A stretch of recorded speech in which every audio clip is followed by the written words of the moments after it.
তো finally guys আমি ready হয়ে গেছি আর এখন বাজে 1:30 1টার সময় যাওয়ার কথা। আমি ভীষণ লেট করে নিয়েছি, মানে লেট হয়ে গেছে, কিছু করার নেই। আর একদম এটা পরেছি, ওখানে গিয়ে ড্রেস চেঞ্জ করবো, লিপস্টিকটা ওখানে গিয়ে পরবো, কারণ আমি বাসে যাব। তো বেশি মেকআপ করে আবার বাসে যেতে একদম প্রবলেম হয়। তো পুরো প্রপার রেডি। তো চলো দেখা হচ্ছে ওখানে গিয়ে। তো হ্যালো এভরিওয়ান, আমি চলে এসেছি আর আমি পরেছি হোয়াইট, বাকি সব দিকে লাল লাল লাল লাল লাল। এইদিকে রিলস, এদের রিলস শেষই হচ্ছে না আমি আসা থেকে। এই যে অভিরূপ দা আর আন্টি শ্রাবণী দি, আর এখানে এদের এখনো হেয়ার স্টাইল হচ্ছে দিদিভাইদের, খুব সুন্দর লাগছে। অরিত্রীকে একদম কিউটি পাই। আর ওখানে সবাই ও হ্যাপি।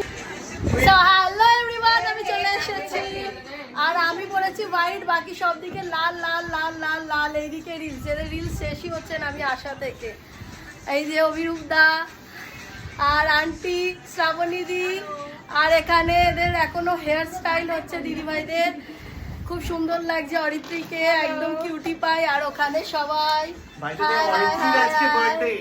ও হ্যাপি হ্যাপি বার্থডে অরিত্রী, খুব ভালো থাকিস, সুস্থ থাকিস।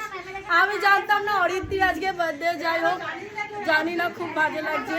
অরিত্রীর বার্থডে একটা কিছু দেওয়া উচিত, ঠিক আছে দেখছি। তাই তো অরিত্রীর বার্থডে আমরা তো জানতাম না। কি ভালো লাগছে, হ্যাঁ অনেক সুন্দর লাগছে। আমি মেকআপ করিনি অত তোর মতো, বাট খুব সুন্দর লাগছে, ডল ডল লাগছে।